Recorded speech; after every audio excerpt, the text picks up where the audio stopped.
بسم الله الرحمن الرحيم. الحمد لله رب العالمين والعاقبة للظالمين والعاقبة للمتقين ولا عدوان إلا على الظالمين وصلى الله وسلم على نبينا محمد وعلى آله وأصحابه أجمعين. دینی بھائیوں، اسلامی ماں اور بہنوں، ذی وقار مشاہدین اور مشاہدات، معزز و مکرم سامعین اور سامعات، السلام علیکم ورحمۃ اللہ وبرکاتہ. ایک مدت مدیدہ عرصہ دراز کے بعد پھر آپ کے سامنے حاضر ہوا ہوں، اور یہ حاضری پتہ نہیں دوبارہ پھر پہلے کی طرح رہے گی یا وقتی رہے گی، اللہ بہتر جانتا ہے. بہرکیف آج کا جو ہمارا درس ہے لوح محفوظ کی حقیقت کے بارے میں. لوح محفوظ کی کئی طرح کے حقائق ہیں. ایک لغوی حقیقت ہے.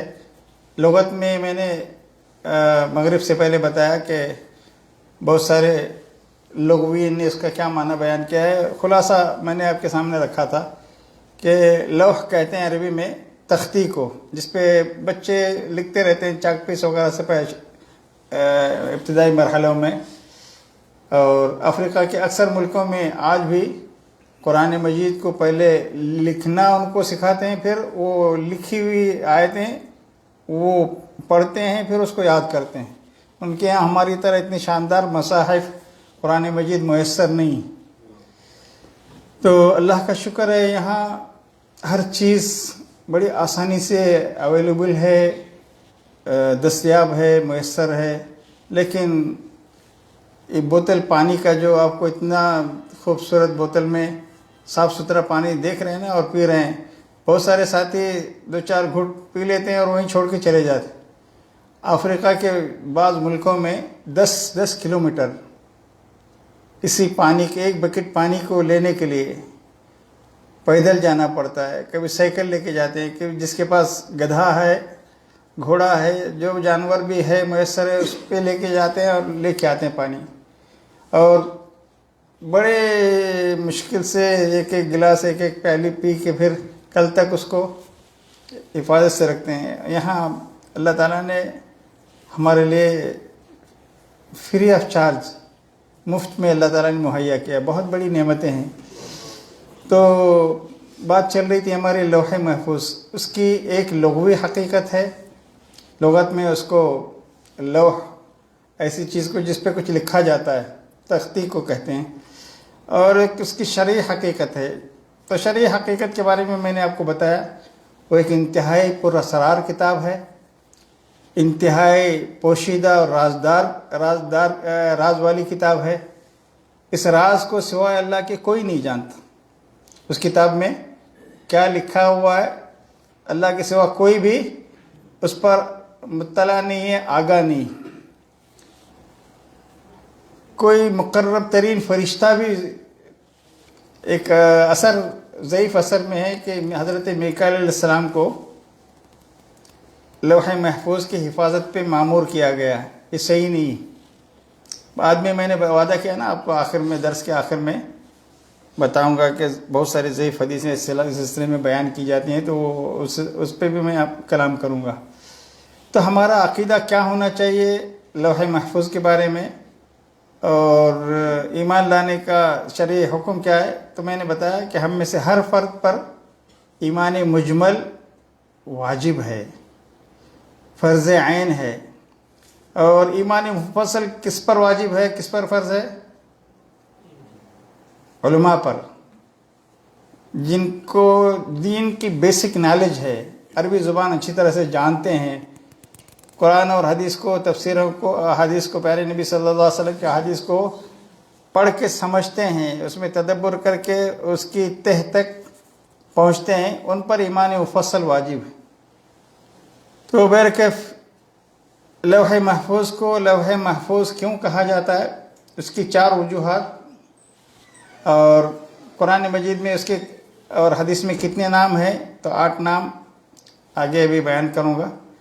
لوح محفوظ کے تعلق سے کسی کو صحیح ادراک ہے نہیں، کسی کو بھی، کیونکہ کسی نے دیکھا ہی نہیں ہے. تو تو صحیح ادراک کیسے پیدا ہو سکتا ہے؟ لیکن جو حدیثیں اس سلسلے میں آئی ہوئی ہیں، تو ایک حدیث میں نے آپ کے سامنے بیان کیا ہے. اس وقت بات کو مختصر اس لیے کر رہا ہوں کہ بہت ساری باتیں ہماری ہو چکی ہیں. جو ساتھی دیر سے آنے کے عادی ہیں نا، ان کے لیے ہمارا ٹائم بڑا ویسٹ ہوتا ہے. اللہ تعالیٰ ان نوجوانوں کو ہدایت دے. شاید اتنے لوگ آمین کہہ رہے ہیں تو ضرور ہدایت ملے گی جلدی آنے کی. لوح محفوظ اس وقت کہاں ہے؟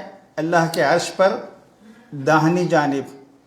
تو اللہ کا کوئی دایاں اور بایاں جانب نہیں، رائٹ ہینڈ لیفٹ ہینڈ. اگرچہ صحیح مسلم میں یمین اور شمال کا ذکر ہے، لیکن شمال والی جو روایت ہے اس کو بہت سارے محدثین نے شاذ کہا ہے. لیکن جو صحیح حدیث ہیں، ایک حدیث میں ہے کہ اللہ تعالیٰ نے، ترمذی میں ہے یہ روایت، بڑی تفصیل سے میں نے آپ کے سامنے، وہی حضرت آدم علیہ السلام کی تخلیق کی جو روایت ہے نا، اسی میں ہے. اللہ تعالیٰ نے اپنے دونوں ہاتھوں کی مٹھیاں باندھ لی، کہا کہ اختر یا آدم علیہ السلام سے کہا کہ تم جس کو بھی چاہو، چوائس، دو چوائس ہیں تمہارے پاس، رائٹ اور لیفٹ، دو ہاتھوں میں سے کسی کو چوائس کرو. تو حضرت آدم علیہ السلام نے رائٹ ہینڈ کو، اللہ تیرے، وہ کلتا یدی ربی یمین وہ مبارک، اس طرح کے الفاظ ہیں. میرے رب کے دونوں ہاتھ بھی یمین ہیں اور مبارک ہیں. کوئی لیفٹ اور رائٹ کا کوئی مسئلہ، عام طور سے لیفٹ ہینڈ بولتے ہیں تو ذرا سا کمزوری کا تصور ہوتا ہے نا آدمی کے دماغوں میں. اللہ تعالیٰ کے بارے میں ایسا سوچنا بھی بہت بڑا گناہ ہے، کیونکہ اللہ القوی، المتین، القادر، القدیر، المقتدر، القاہر، القہار ہے، العظیم ہے. تو اس کی قوتوں کی، عظمت کی کوئی انتہا نہیں ہے. تو کسی بھی قسم کی کمزوری کا تصور رکھنا بھی گناہ ہے اللہ کے بارے میں. نقص، ہر قسم کے نقص اور کمزوری سے اللہ کی ذات پاک. تو یہ تو آپ نے جان لیا کہ لوح محفوظ کہاں ہے. اگر آپ سے کوئی پوچھے تو کیا بولیں گے؟ ابھی 2 منٹ پہلے بولا، آدھے لوگ سو گئے.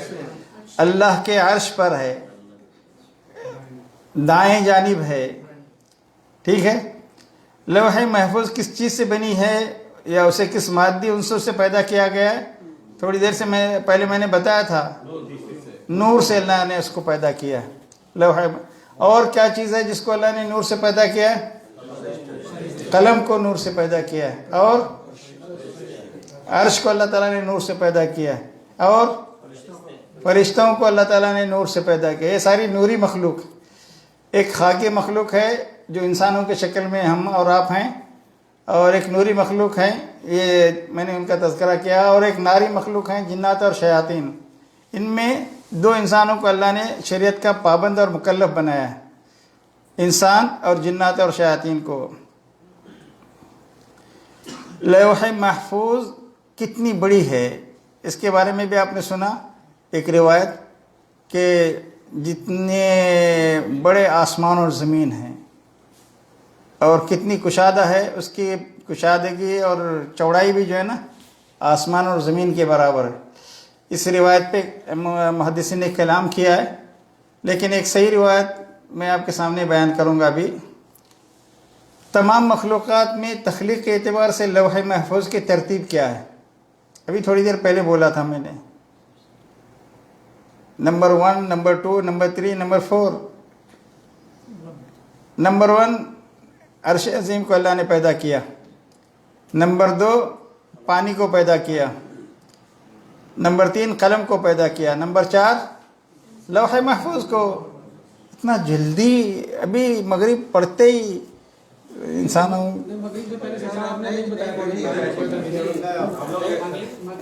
دیکھیں نہیں بتایا تو اب تو سن لیا نا آپ نے. چلے بتانے والا تھا یا ہو سکتا ہے. چلیے ابھی یاد رکھیں، تھوڑی دیر کے بعد اور جو بتائی چیزیں پوچھوں.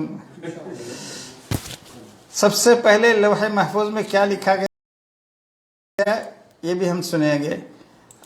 یہاں آ کے ہم اس بات پہ رکے تھے کہ لوح محفوظ جو ایک کتاب ہے، پر اسرار کتاب، انتہائی رازدارانہ کتاب ہے. پوشیدہ کتاب ہے، اس کتاب کے بارے میں اللہ نے کسی کو کوئی راز کی بات نہیں بتائی، تو اس کتاب کے ٹائٹل پیج پہ سر ورق پہ یہ جو قرآن مجید ہے نا، یہ ٹائٹل پیج، تو اس پہ کیا لکھا ہوا ہے، کیا تحریر ہے، تو 2-3 قسم کے الفاظ صحیح بخاری میں ہی ہیں، بہت ساری روایتیں، ان رحمتی غلبت علی غضبی، ان رحمتی سبقت علی غضبی، ان رحمتی تسبق غضبی، ان رحمتی، یہ 3 قسم کے الفاظ، تغلب و غضبی کی روایت مجھے نہیں ملی، تو بہرحال یہ عبارت لکھی ہوئی ہے، میری رحمت میرے غصے پر، کیونکہ حدیث الشفاء ایک بڑی طویل حدیث ہے صحیح بخاری میں، صحیح مسلم میں، اس میں یہ ہے کہ جب سارے لوگ سفارش کے لیے حضرت آدم کے پاس جاتے ہیں تو کہتے ہیں حضرت آدم کہ میری ہمت تو نہیں ہوگی، کیونکہ آج اللہ ایسا شدید غضبناک ہوئے ہیں کہ اس سے پہلے ایسا کبھی غصہ نہیں ہوئے تھے اور اس کے بعد بھی کبھی نہیں ہوں گے، تو قیامت کے دن ایسے شدت غضب کی حالت میں بھی اللہ کی رحمت اللہ کے غضب پر غالب آ جائے گی، سبحان اللہ۔ تو اللہ کی رحمت اتنی وسیع ہے، اسی لیے اس کا ایک نام کیا ہے، الرحمن، بہت زیادہ رحم کرنے والا، اور الرحیم، مومنوں پر رحم کرنے والا، بہت زیادہ مومنوں پر رحم کرنے والا، اور الرحمن مومنوں پر، کافروں پر، ہر کسی پر رحم کرنے والا۔ لوح محفوظ میں لکھی ہوئی تقدیروں میں کیا کسی قسم کی تبدیلی ہو سکتی ہے یا نہیں ہو سکتی، اس پر بھی مختصر سی گفتگو ہوئی، لیکن تفصیلی گفتگو کریں گے۔ کیا کسی کی اس لوح محفوظ تک رسائی ممکن ہے؟ بالکل نہیں۔ کیا لوح محفوظ اور قلم و کتاب کے سارے علوم عطا کیے گئے ہیں نبی اکرم صلی اللہ علیہ وسلم کو؟ بالکل نہیں۔ اچھا، کچھ لوگ، میں نے بتایا سورہ رعد کی آیت نمبر 39 اور سورہ قاف کی آیت نمبر 29 میں کو پیش کرتے ہوئے کہتے ہیں کہ بھئی لوح محفوظ میں تبدیلی ہو سکتی ہے، یہ بات کہاں تک درست ہے؟ بالکل یہ بات صحیح نہیں ہے۔ اور اسی طریقے سے تقدیر لکھنے والا جو قلم ہے، اس کے علاوہ کئی قلموں کا تذکرہ آتا ہے حدیث میں، تو وہ 4 قلموں کا تذکرہ آپ کے سامنے کریں گے۔ بہرحال قصہ مختصر ہے کہ فی لوح محفوظ میں کتنی قرأتیں بتایا تھا میں نے؟ 2۔ فی لوح محفوظ، فی لوح محفوظ، یہ دونوں قرأتیں صحیح ہیں، اور ہر قرأت کے اعتبار سے اس کا معنی بالکل صحیح ہو جائے گا۔ یہ ساری باتیں مغرب سے پہلے ہو گئی تھیں۔ ہمارا کیا عقیدہ ہونا چاہیے؟ بالکل ایمان لانا ہر فرد پر، ایمان مفصل اور ایک ایمان مجمل۔ تو عوام الناس پر ایمان مجمل واجب ہے، علماء، مفسرین، محدثین، بڑے بڑے جن کو دین کا بیسک نالج ہے، ان کو ایمان مفصل ان کو لانا ضروری ہے۔ یہ روایت بھی میں نے بتا دیا تھا کہ اللہ تعالیٰ نے اس کو کس چیز سے پیدا کیا ہے، لوح محفوظ کو؟ بولو کس سے؟ لوح محفوظ کس چیز سے بنی ہے؟ میٹیریل کیا ہے؟ سفید موتی سے۔ کس سے؟ سفید موتی سے۔ اس کے جو پیجز ہیں، صفحات، وہ سرخ رنگ کے یاقوت کے ہیں، اور اس کا جو قلم، جس قلم سے لوح محفوظ میں لکھا گیا ہے، اللہ تعالیٰ نے اس کو بھی نور سے پیدا کیا تھا، اور جو تحریر، لکھی ہوئی تحریر ہے نا، وہ بھی نور سے پیدا ہوئی۔ اس میں جو تحریر ہے، ریٹن ورڈز ہیں، وہ بھی نور۔ اللہ تعالیٰ اس میں روزانہ کتنی مرتبہ دیکھتا ہے؟ ماشاء اللہ 360 مرتبہ، اور اس کی چوڑائی زمین اور آسمان کی چوڑائی کے برابر ہے۔ لوح محفوظ کی شرعی حقیقت اور اس کی حیثیت کیا ہے اگر آپ سے کوئی پوچھے؟ ایک انتہائی پر اسرار کتاب ہے، اللہ کا سر مکنون ہے، انتہائی پوشیدہ راز ہے۔ جتنی مخلوق اللہ تعالیٰ نے پیدا کیے ہیں، انسان، جنات، فرشتے، کسی کو بھی اس کے بارے میں بتایا اللہ تعالیٰ نے نہیں، نہ آسمان کے مخلوق کو، نہ زمین کی مخلوق کو، نہ آسمان اور زمین کے درمیان کے مخلوق کو۔ بہرحال اس کے بارے میں کسی کو بتایا نہیں ہے۔ اور کسی لوح محفوظ کو لوح محفوظ کیوں کہا جاتا ہے؟ 4 وجہیں بتائی تھی۔ پہلی وجہ یہ تھی کہ اس میں ایک ایسی عظیم الشان کتاب ہے، اسے ہر قسم کی کمی بیشی، زیادتی، نقصان، تبدیلی، تغیر، تحریف، ترمیم، نسخ، حذف، اضافہ نہیں ہو سکتا۔ ان تمام چیزوں سے وہ محفوظ ہے وہ کتاب۔ اس میں کوئی چیز ڈیلیٹ کرنا چاہیں نہیں کر سکتے، کیونکہ اللہ نے فیصلہ لکھنے کے بعد کہا کہ جف القلم رفعت الصحف، لکھنے کے بعد اللہ تعالیٰ کو وہ سب کتاب بند کر کے کہاں رکھ دی گئی ہے؟ اللہ کے عرش پر داہنی جانب۔ اللہ تعالیٰ روزانہ اس کتاب کو کھول کے کتنی مرتبہ دیکھتے ہیں؟ 360۔ اور اس میں جو احکام لکھے ہوئے ہیں، اللہ کے احکام کی کتنی قسم، میں نے اللہ کے نام الحکم، الحکیم، الحاکم اس کی شرح کرتے ہوئے بتایا تھا کہ کتنے قسم کے ہوتے ہیں اللہ کے احکام؟ 3 قسم کے۔ تکوینی احکام، قضاء و قدر کے جو احکام ہوتے ہیں نا، فیصلے، تقدیر کے فیصلے، اللہ تعالیٰ کسی کی عمر 60 سال لکھ دیتا ہے، یہ تقدیر کا فیصلہ ہے اللہ تعالیٰ۔ تکوینی احکام اس طرح کے۔ کسی کے رزق میں اللہ تعالیٰ لکھا ہوتا ہے کہ یہ آگے چل کے کروڑ پتی بنے گا، اور کوئی ملیارڈے بنے گا، کچھ اس طرح کے جو احکام ہوتے ہیں ان کو تکوینی احکام کہتے ہیں۔ ایک حکم کی نوعیت جو ہے شرعی احکام، نماز پڑھنا اللہ کا حکم ہے، زکوٰۃ دینا اللہ کا حکم ہے، اور صلہ رحمی کرنا اللہ کا حکم، یہ ساری چیزیں ہیں، ان کو شرعی احکام کہا جاتا ہے۔ ایک احکام کی ایک قسم اللہ کے جزائی احکام، چوری کرنے والے کو کیا کیا جاتا ہے؟ ہاتھ کاٹا جاتا ہے، یہ جزائی حکم ہے۔ اور شراب پینے والے کو کیا کیا جاتا ہے؟ کوڑے مارے جاتے ہیں، یہ جزائی حکم ہے، جزائی احکام۔ تو 3 قسم کے احکام ہوتے ہیں۔ تو کسی بھی قسم کے اللہ کے حکم میں جو لوح محفوظ میں لکھا ہوا ہے تبدیلی نہیں ہو سکتی، وہ تکوینی حکم ہے۔ باقی شرعی احکام میں اللہ تعالیٰ پہلے کسی چیز کا حکم دیتے ہیں، بعد میں اس کو نسخ کرتے ہیں، یہ اللہ کی رحمت۔ مثال کے طور پر الزانیۃ والزانیہ، الزانیۃ والزانیہ اذا زنیا فرجموہما نکالا من اللہ، یہ قرآن مجید میں آیت پڑھی جاتی تھی پہلے، آیت اٹھا لی گئی، نسخ کر دیا گیا، اللہ تعالیٰ نے نسخ کر دیا اس کو، لیکن اس کا حکم باقی رکھا ہے، اس پر عمل ہوتا رہے گا۔ یہ اللہ تعالیٰ کی حکمت ہے، یہ بھی ہم نہیں جانتے اس کا راز کیا ہے، ایسا کیوں کیا اللہ تعالیٰ نے، وہ اپنی مرضی کا مالک ہے۔ لا يسأل عما يفعل وهم يسألون، فعال لما يريد ہے، جو چاہے کر گزرنے والا ہے، اس سے ہم نہیں پوچھ سکتے کہ یہ تو نے کیوں کیا، وہ تو نے کیوں کیا، وہ ہم سے پوچھ سکتا ہے۔ اس کی ایک دوسری وجہ لوح محفوظ کو لوح محفوظ کیوں کہتے ہیں، اس کی حفاظت نہایت معزز و مکرم فرشتے کر رہے ہیں۔ میں نے ایک ضعیف اثر کا حوالہ آپ کو دیا ہے علماء کرام نے، اور بھی کوئی روایت ہو تو ہو، مجھے اس کا علم نہیں ہے، میں جس چیز کا مجھے علم نہیں ہے میں خواہ بول کے گناہ کیوں مول لوں۔ بڑائی جھاڑنے کے لیے لوگ خوب ادھر ادھر کی میٹھی، یعنی قرآن ہے، حدیث ہے، اس میں اپنی طرف سے مرچ مسالہ لگا کے بول نہیں سکتے ہم، یہ علماء نے لکھا ہے، میں آپ کے سامنے پڑھ کے سنا رہا ہوں۔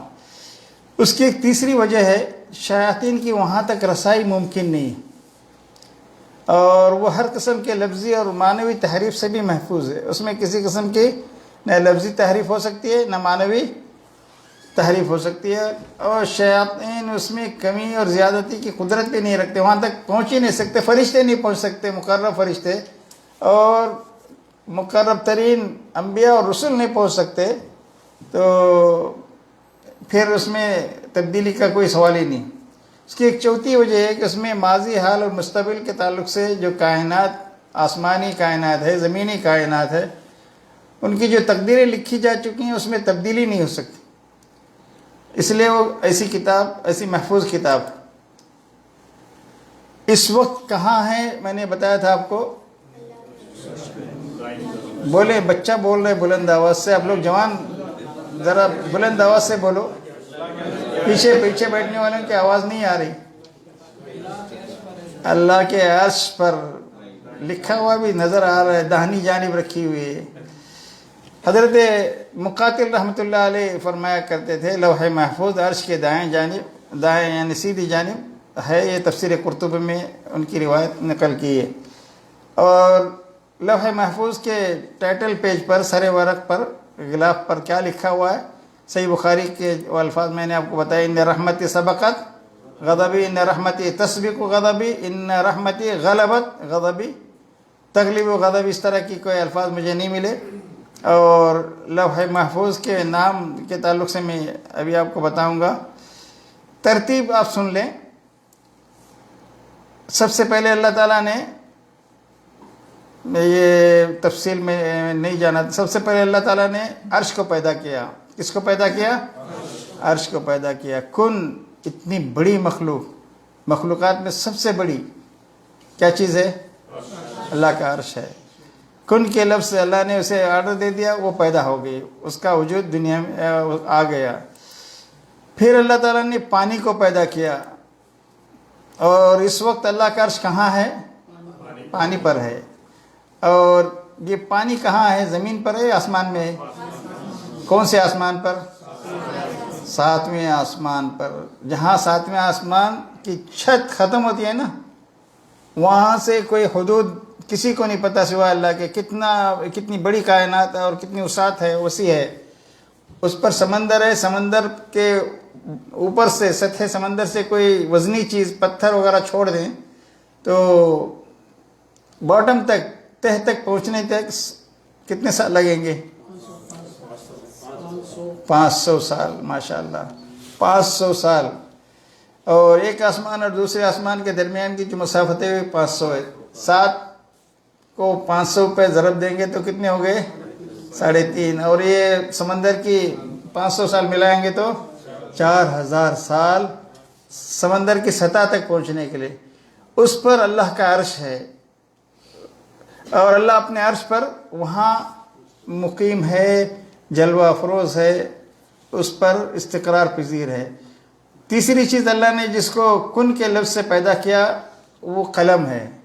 چوتھی چیز جس کو اللہ نے پیدا کیا کن کے لفظ سے وہ لوح محفوظ ہے۔ لوح محفوظ کے نام کیا ہیں؟ ایک تو لوح محفوظ ہے، دوسرا کتاب مبین ہے۔ یاد رکھو، پہلا نام کیا؟ دوسرا نام کیا؟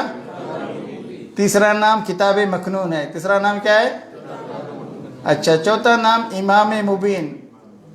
اس کے دلائل سب ہیں آگے یاد، آیتیں وغیرہ، لیکن اتنے نام صرف یاد رکھ لیں آپ۔ پانچواں نام ہے اس کا ام الکتاب، وَإِنَّهُ فِي أُمِّ الْكِتَابِ لَدَيْنَا لَعَلِيٌّ حَكِيمٌ۔ چھٹا نام ہے الکتاب۔ قرآن مجید میں ایک آیت میں اس کو لوح محفوظ کو الکتاب بھی کہا گیا ہے۔ اور صحیح بخاری کی ایک روایت میں کتب فی الذکر کل شیء، ذکر سے مراد یہاں لوح محفوظ ہے۔ اللہ نے لوح محفوظ میں ہر چیز لکھ کے رکھی ہے۔ جو چیز اس کے لکھنے سے پہلے اللہ تعالیٰ نے پیدا کیا تھا، جو وجود پذیر ہو چکی تھی اور جو ہو رہی تھی، جو ہونے والی تھی، قیامت تک سب کچھ لکھے رکھا ہے اللہ تعالیٰ نے۔ تو اس کے تعلق سے تفصیل علماء نے لکھی ہے، میں اس تفصیل میں نہیں جاؤں گا۔ یہ 7-8 نام یاد ہو گئے نا آپ کو؟ تو ہر کتاب کا نام الگ الگ بہرحال اس کے دلائل یاد رکھنے کی ضرورت ہے۔ حضرت ابن عباس سے ایک روایت حاکم میں، طبرانی میں، اور یہ روایت حسن درجے کی ہے۔ بہرحال میں نے صحیح اسلامی عقیدہ، اس کتاب میں 200 سوال جواب ہے، اردو زبان میں ترجمہ ہو چکا ہے، اور ہر گھر میں اس کتاب کی ضرورت ہے، اور صرف گھر کی لائبریری کی زینت نہیں۔ روزانہ ایک سوال اور اس کا جواب ہم گھر میں بیٹھ کے اپنے گھر والوں کو سنانا چاہیے، سمجھانا چاہیے. بڑی خوبصورت، بڑی پیاری کتاب عربی میں ہے، اصل میں یہ اردو میں بھی ترجمہ ہو چکی ہے. اور اس میں ایک روایت ہے، اور یہ جو درس بحث میں نے لکھی ہے اس کی وجہ یہی کتاب بنی. لوح محفوظ کے بارے میں اس کتاب میں بہت پہلے پڑھ چکا تھا یہ حدیث. تو ڈھونڈنے کے لیے گیا تو میرے دماغ میں ایک پلان میں آیا، اللہ تعالیٰ نے ڈالا کہ ہم تو صرف لوح محفوظ سنتے ہیں، لیکن اس کے بارے میں تفصیلی معلومات لوگوں کو دینا چاہیے. پھر میں نے پڑھنا شروع کیا تو 4-5 مہینے مسلسل تفسیر کی کتابیں، حدیث کی کتابیں، روزانہ صرف یہی نہیں پڑھتا تھا، اس کے بارے میں بھی 1 گھنٹہ 2 گھنٹے میں صرف کرتا تھا. باقی دوسرے بھی ٹاپک پہ میں لکھتا اور پڑھتا رہا. تو اس میں ایک روایت اس طرح سے ہے، مستدرک حاکم کی روایت ہے. پہلے وہ بھی حضرت عبداللہ ابن عباس کی روایت میں نے مغرب سے پہلے سنائی تھی. اس میں یہ ہے کہ اللہ تعالیٰ کی مخلوقات میں ایک لوح محفوظ میں جو سفید موتی سے بنی ہے. کس سے اللہ تعالیٰ نے پیدا کیا اسے؟ اچھا. اور اس کا یہ میٹیریل، اس کتاب کے اندر جو میٹیریل یوز ہوا ہے وہ سفید موتی ہے. اچھا، خولدار موتی یا سفید خولدار موتی کے بھی الفاظ ہیں. اس کی جو جلدیں ہیں، بینڈنگ جو کی گئی نا، لال یاقوت کی ہے. اور اس کے صفحات بھی نور سے اللہ تعالیٰ نے پیدا کیے ہیں، پیجز. اس کا قلم اور کتاب اور تحریر جو اس میں لکھی ہوئی ہے، رائٹنگ، وہ بھی نور سے. اور اللہ تعالیٰ اس کتاب میں ہر دن کا مطلب کل یوم هو فی شان، اس کی تفسیر میں ہر لمحہ، اللہ کے یہاں دن جب بولتے ہیں نا تو ایک لمحہ، اللہ کے یہاں کا ایک لمحہ ہمارے یہاں کے ہزاروں سال. تو وَإِنَّ يَوْمًا عِنْدَهُ كَأَلْفِ سَنَةٍ، اللہ تعالیٰ کے پاس جو دن کی وہ ہے، ہمارے 1000 سال ہمارے پاس، اللہ کے یہاں ایک دن. تو ہر لمحہ اللہ تعالیٰ ہر دن اس میں 360 مرتبہ دیکھتے ہیں کھول کے.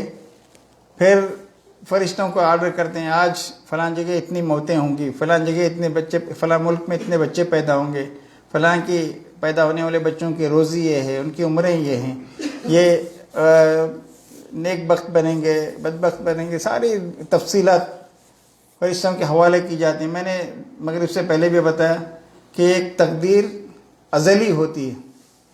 حضرت آدم علیہ السلام کے پشت پر اللہ نے ہاتھ پھیرا اور ساری قیامت تک پیدا ہونے والی نسل عالمی مثال میں آپ کے سامنے آئی. تو اللہ نے، حضرت آدم نے اللہ سے پوچھا، اللہ یہ کون ہے؟ کہا تمہاری اولاد جو پیدا ہونے والی ہے، یہ تمہاری اولاد ہے. تو حضرت آدم علیہ السلام نے اپنے تمام اولاد کے پیشانی پر، دونوں آنکھوں کے بیچ میں جو حصہ ہے نا، یہ ناک کے اوپر کا اور آنکھوں کے درمیان کا، وہاں سب کی عمریں لکھی ہوئی تھی. اور حضرت آدم علیہ السلام کی عمر بھی 1000 سال لکھی ہوئی تھی. اور صرف یہی ایک نبی ہیں جن کو ان کی عمر بتا دی گئی تھی کہ تمہاری عمر 1000 سال کی ہے.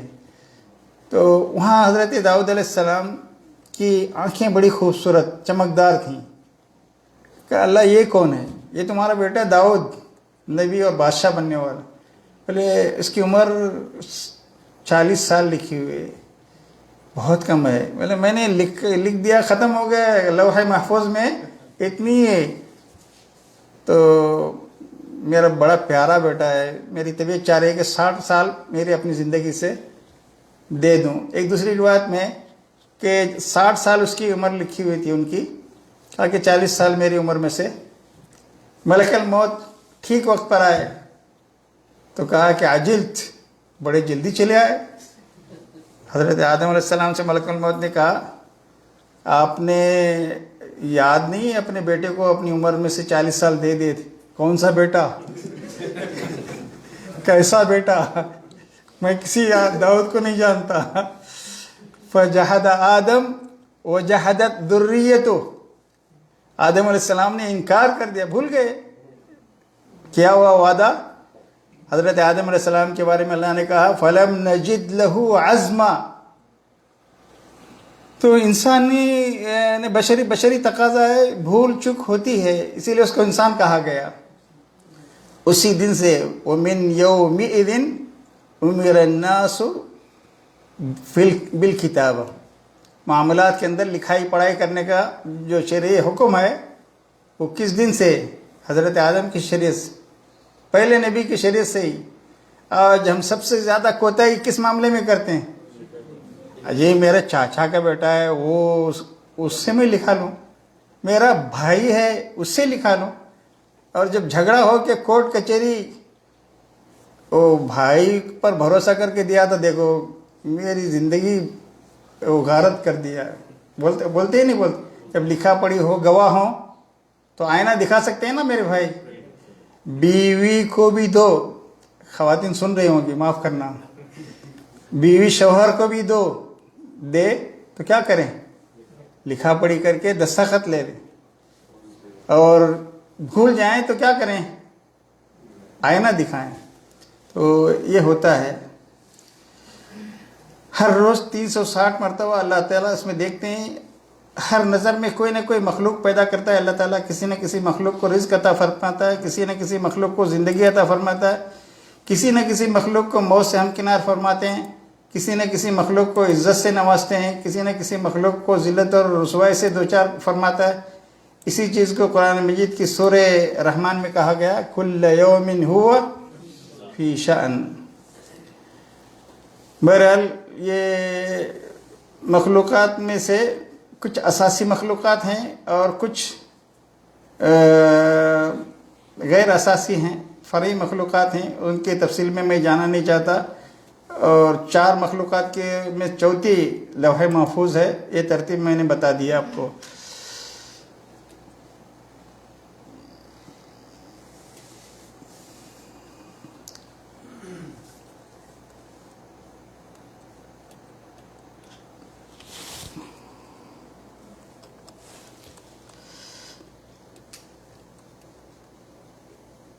لوح محفوظ میں سب سے پہلے کیا لکھا گیا؟ یہ بھی اس روایت پہ بھی کلام ہے. تفسیر قرطبی میں یہ روایت مجھے ملی لیکن اس کی تخریج نہیں کی گئی. سب سے پہلے لوح محفوظ میں یہ لکھا کہ انا اللہ لا الہ الا ہو، میں ہی اللہ ہوں، میرے سوا کوئی عبادت کے لائق نہیں.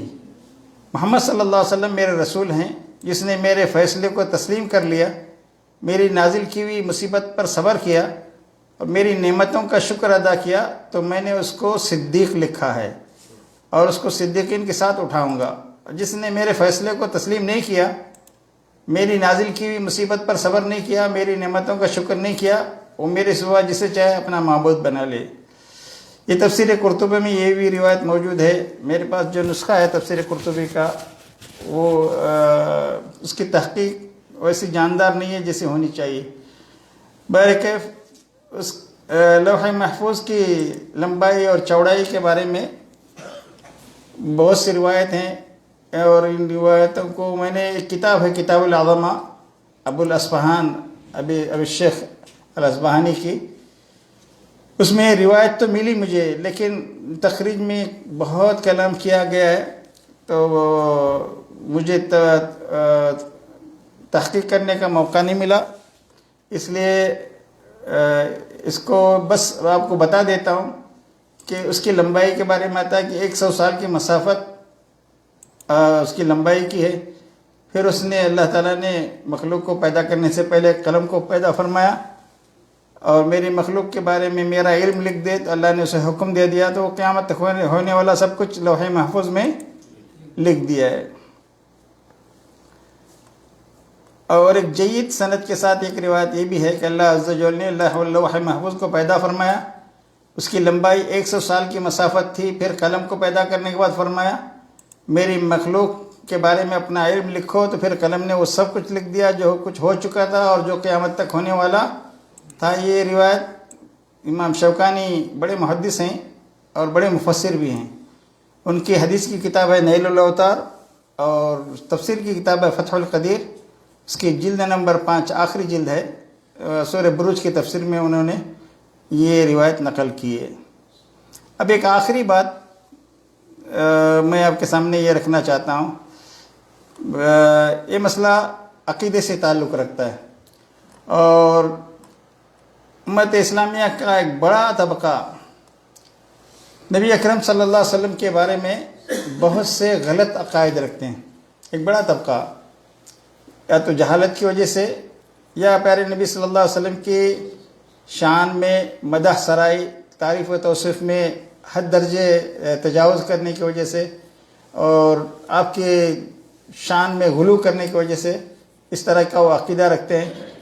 وہ کہتے ہیں کہ پیارے نبی صلی اللہ، ایک قصیدہ بردہ آپ سب نے سنا ہوگا، قصیدہ بردہ بصری کا، صوفی لوگ اس کو میلاد النبی مناتے ہیں نا، اس میں پڑھتے ہیں مسجد میں، تو وہ اشعار بھی میں نے بعد میں نقل کیے ہیں، بعد میں آپ کو بتاؤں گا۔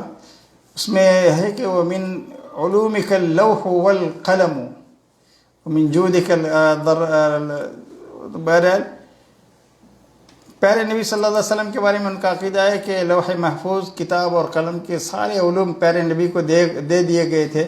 اللہ کے نبی کے سامنے کوئی چیز راز نہیں ہے، جو کچھ اللہ تعالیٰ غیب دان ہے تو پیارے نبی صلی اللہ علیہ وسلم کو بھی اللہ نے غیب دان بنا دیا۔ تو آپ بھی غیب کا علم جانتے ہیں اور اللہ تعالیٰ بھی غیب کا علم جانتے ہیں، تو پھر اللہ میں اور نبی اکرم صلی اللہ علیہ وسلم میں فرق کیا ہوا؟ عالم الغیب والشہادہ اللہ تعالیٰ کی ذات ہے صرف، یہ ہمارا صحیح عقیدہ ہے۔ نبی اکرم صلی اللہ علیہ وسلم کو ان چیزوں کا علم تھا جن چیزوں کو اللہ تعالیٰ نے، جو غیب کی چیزیں تھیں اللہ نے آپ کو بتا دیا تھا، بتانے کے بعد وہ غیب نہیں رہی۔ مثال کے طور پر ایک مثال میں آپ کو دے کے سمجھاتا ہوں۔ صحیح بخاری میں کئی جگہ امام بخاری نے اس روایت کو لائے۔ معراج کے موقع پر آپ کو پہلے آسمان پہ جب آپ گئے تو وہاں حضرت آدم علیہ السلام سے ملاقات ہوئی، دوسرے آسمان پہ حضرت یحییٰ زکریا، تیسرے آسمان پہ حضرت نبیوں میں سے 8 نبیوں سے پیارے نبی صلی اللہ علیہ وسلم نے ملاقاتیں کی، سب کو سلام کیا۔ تو وہاں جو ہے بات کیا چل رہی تھی، نبیوں سے ملاقات کے بعد اللہ تعالیٰ نے ایک روایت میں وَرُفِعَ إِلَيَّ الْبَيْتُ الْمَعْمُورُ، ایک گھر فرشتوں کی عبادت گاہ، جہاں فرشتے اس گھر میں اللہ کعبۃ اللہ کے بالکل سیدھ میں ہے، اور یہ 7ویں آسمان پر ہے، اس کو بیت المعمور کہتے ہیں۔ بیت المعمور کا مطلب آباد گھر۔ کس چیز سے آباد؟ اللہ کے ذکر سے، قرآن کی تلاوت سے، نماز روزے سے، اور جتنی قسم کی دعائیں، اذکار۔ فرشتوں کی میں نے مغرب سے پہلے بتایا نا کتنی قسمیں ہیں منیر میاں؟ عموماً فرشتوں کی کتنی قسمیں ہیں؟ 4 یا 5؟ ہاں ماشاء اللہ، آپ یعنی ہوش میں تھے، ماشاء اللہ ماشاء اللہ بولو۔ عموماً 2 قسمیں فرشتوں کی، ایک عبادت گزار فرشتے جن کو صرف عبادت کے لیے اللہ نے پیدا کیے، کچھ فرشتے سجدے کی حالت میں ہیں تو قیامت تک سجدے میں پڑے ہوئے، کچھ رکوع کی حالت میں ہیں تو رکوع ہی کی حالت میں قیامت تک، اور کچھ جیسے تشہد کی حالت میں بیٹھ کے ذکر کرتے ہیں نا، وہ اسی حالت میں۔ تو جب سر سجدے سے قیامت کے دن اٹھائیں گے وہ فرشتے، کہیں گے ربنا ما عبدناک حق عبادتک، اللہ تیری عبادت کا حق ہم سے ادا نہیں ہوا۔ تو ایسی عبادت کرنے والے فرشتے جب یہ کہیں گے تو میں اور آپ کیا کہیں گے؟ تو میرے بھائیوں، تو فرشتوں کی ایک قسم صرف عبادت کے لیے اللہ نے پیدا کیا، اور ایک قسم اللہ تعالیٰ نے پیدا کر کے ان کو ذمہ داریاں دیں۔ انسانوں کی روح قبض کرنے کے لیے حضرت ملک الموت اور ان کے معاون فرشتوں کو یہ ذمہ داری دے دی۔ نبیوں کے پاس وحی کا پیغام لانے کی ذمہ داری کس کو دی تھی؟ جبرائیل امین علیہ السلام۔ جبرائیل امین کی صرف یہی ایک ذمہ داری تھی یا اور بھی کچھ ذمہ داریاں تھیں؟ ہاں ارواح کیا؟ روح کیا کرنا؟ بچے میں روح ڈالنا، یہ جبریل امین کا کام ہے، اس کے لیے الگ فرشتہ مقرر ہے۔ یہ حضرت مریم علیہ السلام کے پاس جبریل امین کو اللہ کے حکم ہوا تھا تو وہاں آئے تھے، اور عیسیٰ علیہ السلام کی روح آپ نے اللہ کے حکم سے وہاں ڈالی تھی۔ باقی ایک فرشتہ، مخصوص فرشتہ اور اس کے معاون وہ الگ ہیں۔ جب نطفہ 4 مہینے کا ہو جاتا ہے تو پھر اس میں جان جو ڈالنے والے فرشتے ہیں نا، روح اللہ کے حکم سے، وہ الگ فرشتے ہیں۔ تو بہرکیف یہ جو پیارے نبی صلی اللہ علیہ وسلم کے تعلق سے لوگوں کا عقیدہ بنا ہوا، ایک روایت پیش کرتے ہوں دلیل کے طور پر۔ وہ روایت کیا ہے؟ ایک مرتبہ نبی اکرم صلی اللہ علیہ وسلم جو ہے، خرج علینا رسول اللہ صلی اللہ علیہ وسلم وفی یدہ کتابان، اللہ کے نبی صلی اللہ علیہ وسلم لکھنے پڑھنا آپ کو آتا تھا، پھر کتاب لے کے آپ گھوم رہے ہیں، ایک نہیں 2 کتابیں، تو وہ کیوں لے کے آئے تھے؟ تو اللہ نے جبریل امین کے ذریعے سے وہ کتابیں آپ کے پاس بھیجی تھیں۔ سمجھ میں آئی بات؟ اچھا، اتدرون ما ہذان الکتاب، امت کو سکھانا تھا، بتانا تھا۔ آپ نے پوچھا یہ دونوں کتابیں اس میں کیا ہے، آپ کو تم کو پتہ ہے؟ صحابہ سے آپ نے پوچھا، قلنا لا، صحابہ بڑے باادب تھے، کہا کہ ہم کو تو کچھ نہیں پتہ ہے۔ الا ان تخبرنا یا رسول اللہ، ہاں اگر آپ بتاتے ہیں کہ اس میں کیا ہے تو ہم کو اس کا علم ہو جائے گا۔ قال للذی فی یدہ الیمنی، ایک کتاب آپ نے اپنے رائٹ ہینڈ میں پکڑ کے، داہنے ہاتھ میں پکڑ کے بتایا، یہ جو میرے داہنے ہاتھ میں کتاب ہے، ھذا کتاب من رب العالمین تبارک و تعالی، یہ اللہ تعالیٰ کی طرف سے، اللہ کے پاس سے آئی ہوئی کتاب ہے۔ باسماء اہل الجنہ، اس میں جنت میں جانے والوں کے نام، و اسماء آبائہم و قبائلہم، ان میں ان کے باپ دادا کے بھی نام ہیں، خاندان اور قبیلے کا بھی فیملی نیم بھی ہوتا ہے نا، وہ بھی ہے۔ ثم اجمل علی آخرہم، شروع سے لے کر آخر تک جتنی جنت میں جانے والوں کی لسٹ ہے، اس میں نام پوری ڈیٹیل کے ساتھ، آخری جنتی کا بھی اس میں نام ہے۔ ثم قال للذی بیساری، ایک کتاب آپ نے یوں اپنے لیفٹ ہینڈ میں پکڑ کے کہا، اس کتاب میں بھی کچھ لوگوں کے نام ہیں، لیکن یہ جہنم میں جانے والوں کے نام، ان کے باپ دادا کے بھی نام ہیں، اور یہ ان کے خاندان اور فیملی اور کنبے کے نام۔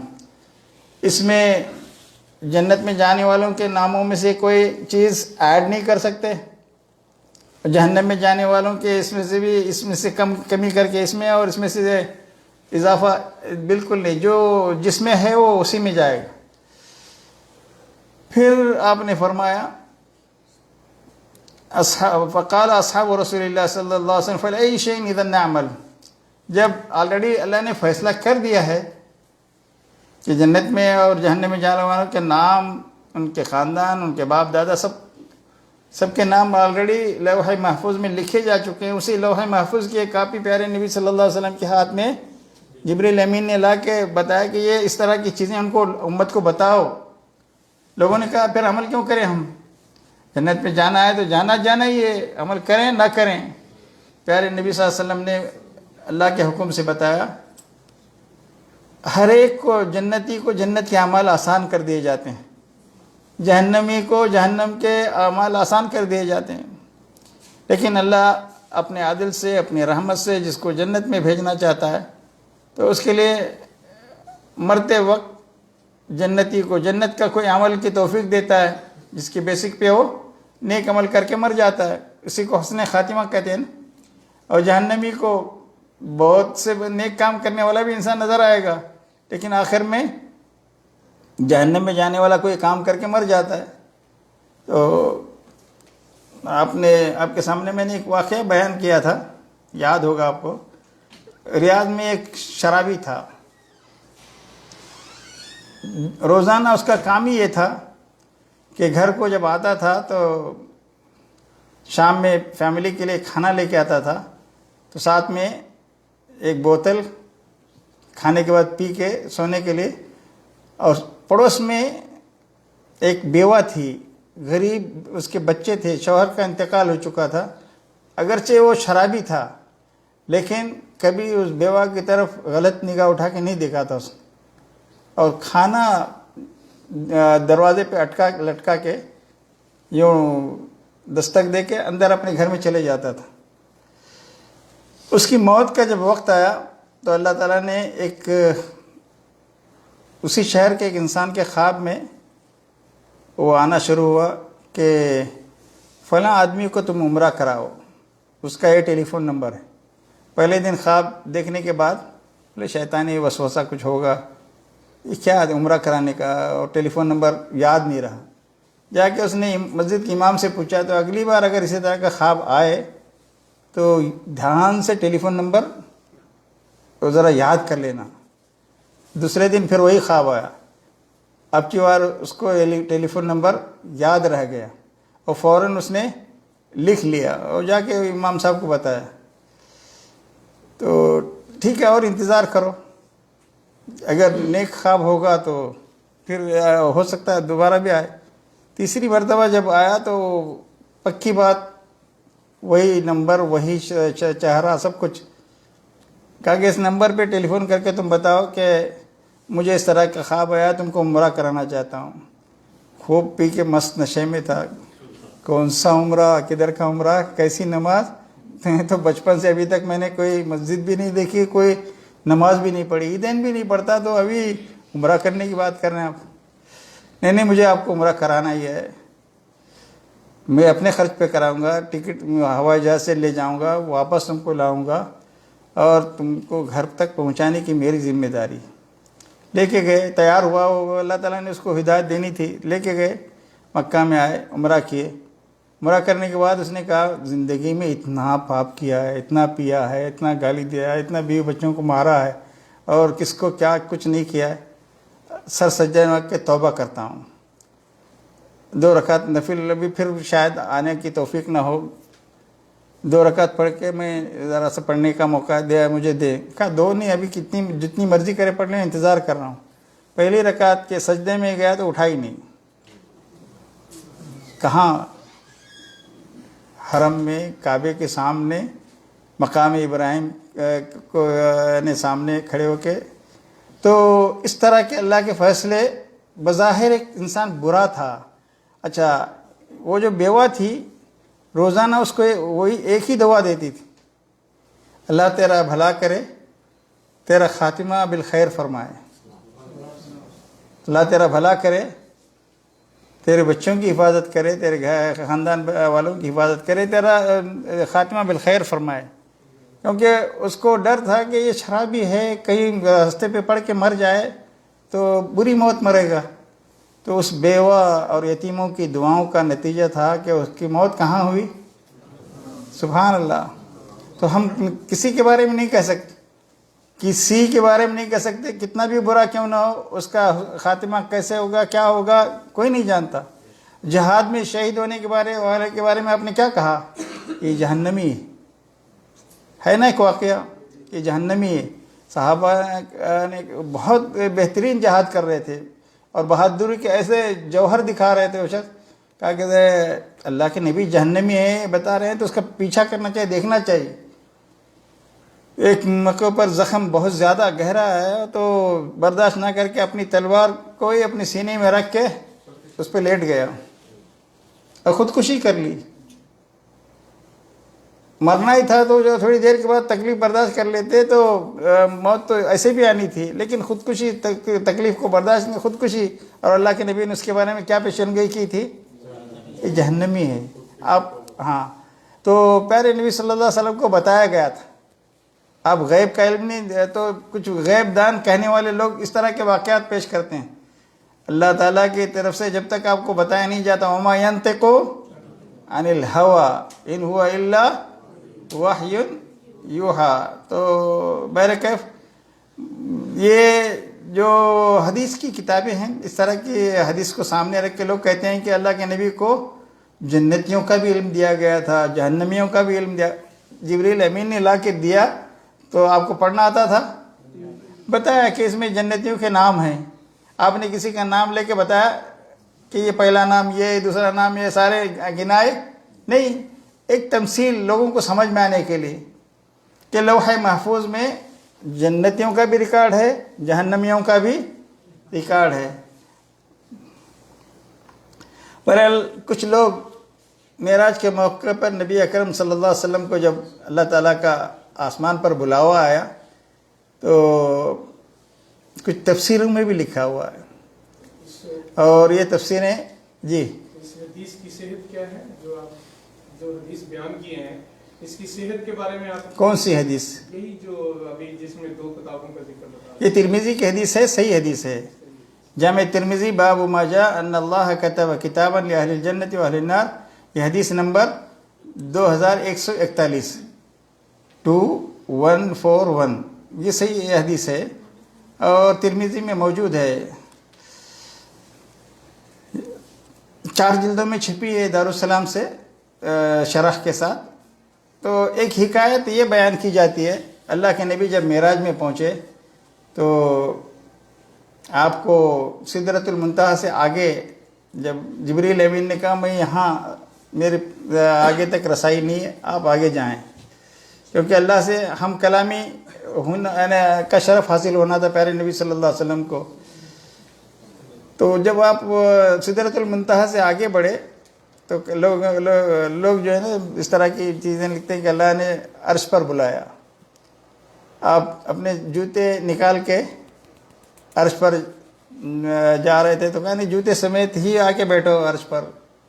یہ جو قصے ہیں، کہانیاں ہیں نا، ان کا نہ کوئی ٹانگ ہے، نہ کوئی پیر ہے، نہ کوئی اصل ہے، نہ کوئی بنیاد ہے، یہ من گھڑت واقعہ۔ بلکہ بعض محدثین نے اس واقعے کو اماموں نے، امام نجم الدین حنفیوں کے بڑے امام ہیں اور ان کی بڑی مشہور کتاب ہے، اس میں وہ لکھتے ہیں کہ اس طرح کی باتیں کرنے والوں کو اللہ کی مار پڑے، یہ بے بنیاد حکایت ہے۔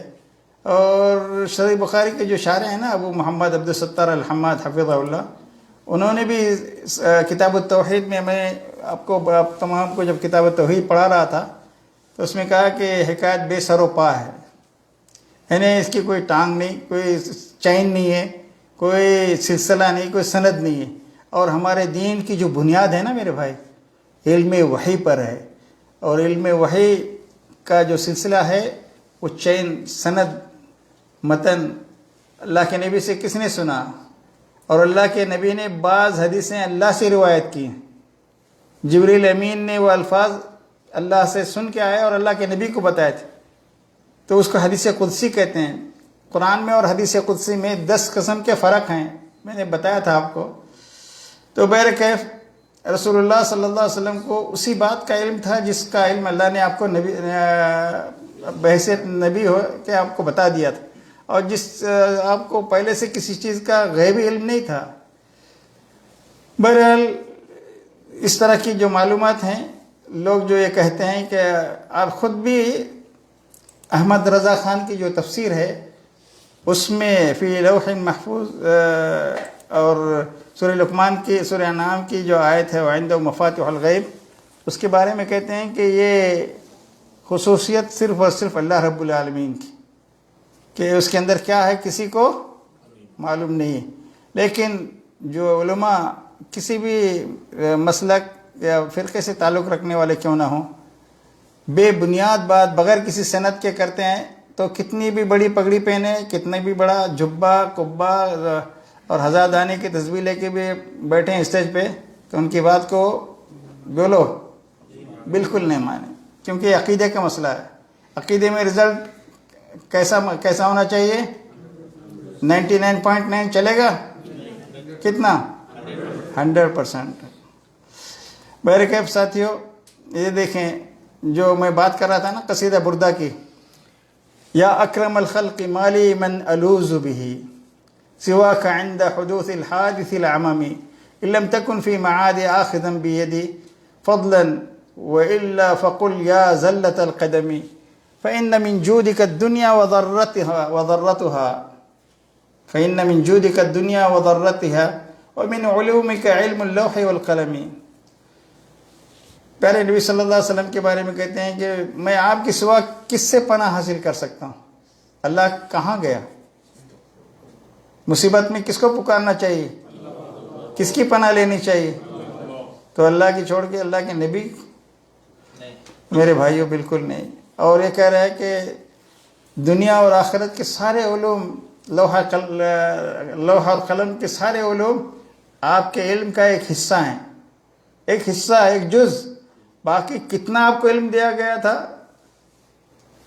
تو اللہ کے پاس کیا چھوڑا ہے انہوں نے؟ لوح محفوظ کا سارا علم اللہ کے نبی کے پاس ہے، تو اللہ کے پاس کیا رکھا ہے انہوں نے؟ کچھ بھی نہیں. تو یہ اس درجے کا مبالغہ بالکل نہیں کرنا چاہیے. اللہ کے نبی نے خود منع کیا ہے. مجھے جیسے عیسائیوں نے عیسیٰ کو ابن اللہ کہہ کے حد سے زیادہ تجاوز کیا ہے، تعریف و توصیف میں غلو کیا ہے، تم میری شان میں غلو مت کرنا. انی عبد اللہ و رسولہ فقولوا انی عبد اللہ فقولوا انی میں اللہ کا نبی اور رسول ہی ہوں، یہی بات کہو تم، اس سے ہٹ کے نہیں. اور بعض احادیث میں آپ نے یہ بھی کہا کہ انا سید ولد آدم ولا فخر، میں تمام کائنات کا سردار ہوں. اولاد آدم میں سارے نبی آ گئے، آدم علیہ السلام سے لے کر تمام نبی آ گئے، ان تمام کا سردار ہوں.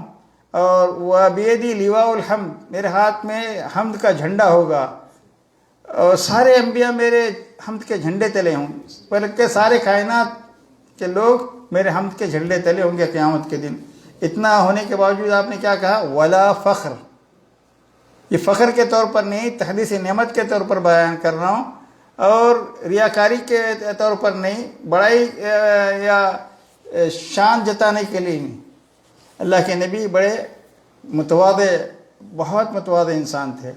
اللہ کے نبی صلی اللہ علیہ وسلم کے سامنے جبریل امین ایک مرتبہ 2 آپشن اللہ کی طرف سے لے کر آئے. آپ نبی اور بادشاہ بھی بننا چاہتے ہیں تو یہ بھی ایک آپشن ہے. آپ نبی اور رسول اور عبد بننا چاہتے ہیں اللہ کے، یہ دوسرا آپشن ہے. تو اللہ کے نبی نے جبریل کی طرف مشورہ طلب کرتے ہوئے نگاہ اٹھا کے دیکھا، تو جبریل امین نے کہا ان تواضع للہ، اللہ کے لیے رسول اور عبد بنے تو آپ کی شان اللہ بڑھا دے گا. تو آپ دیکھیں وَرَفَعْنَا لَكَ أَلَمْ نَشْرَحْ لَكَ صَدْرَكَ وَوَضَعْنَا عَنْكَ وِزْرَكَ الَّذِي أَنْقَضَ ظَهْرَكَ وَرَفَعْنَا لَكَ.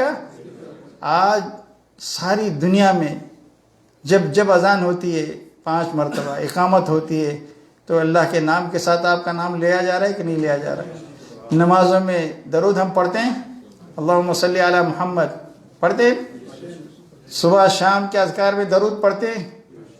تو کوئی لمحہ ایسا نہیں ہوگا جہاں اللہ کے ذکر کے ساتھ پیارے نبی صلی اللہ علیہ وسلم کا حسین تذکرہ نہ ہوتا ہو. یہ اللہ نے خود آپ کی شان بڑھائی ہے.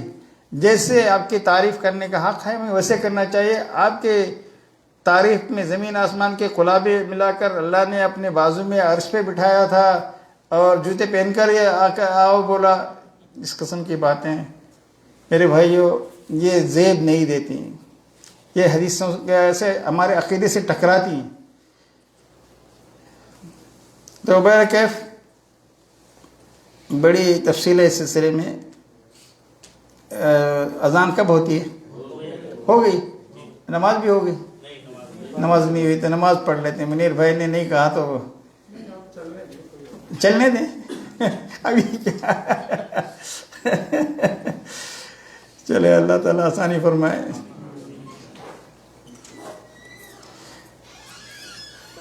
قلم کے بارے میں 2 باتیں آپ کو بتا دوں. اللہ تعالیٰ نے لوح محفوظ لکھنے کے لیے جو قلم پیدا کیا تھا اس کا نمبر کیا تھا؟ ماشاء اللہ. 2 آدمی کی زبان کھلی، کتنا اس کا نمبر کیا تھا؟ صحیح بات ہے، ہمت سے بولیں، ذرا بلند آواز سے بولیں. تیسرا تھا. اور چوتھی چیز کیا تھی؟ لوح محفوظ. دوسری چیز پانی. پہلی چیز عرش. لیکن ان تمام چیزیں جو ترتیب ہے نا، تخلیقی اعتبار سے ترتیب، یہ علماء کا اجتہاد ہے. صرف ایک چیز کے بارے میں حدیث میں آتا ہے ان اول ما خلق اللہ القلم. اسی لیے علامہ البانی رحمۃ اللہ علیہ کہتے ہیں کہ قلم کے بارے میں حدیث میں ہے، ہم کو اس کے بارے میں ہم بول سکتے ہیں، باقی کسی چیز کے بارے میں جہاں شرعی نصوص نہیں ہے تو علماء دوسری ساری روایتوں کو قرآنی آیتوں پر اجتہاد کر کے ساری انہوں نے ترتیب لکھی ہے. تو بہرحال اللہ تعالیٰ مجھے اور آپ کو دین کا صحیح علم عطا فرمائے اور قرآن حدیث کو ہمیں سمجھنے کی توفیق عطا فرمائے. وصلی اللہ علی نبینا محمد وجزاکم اللہ خیر.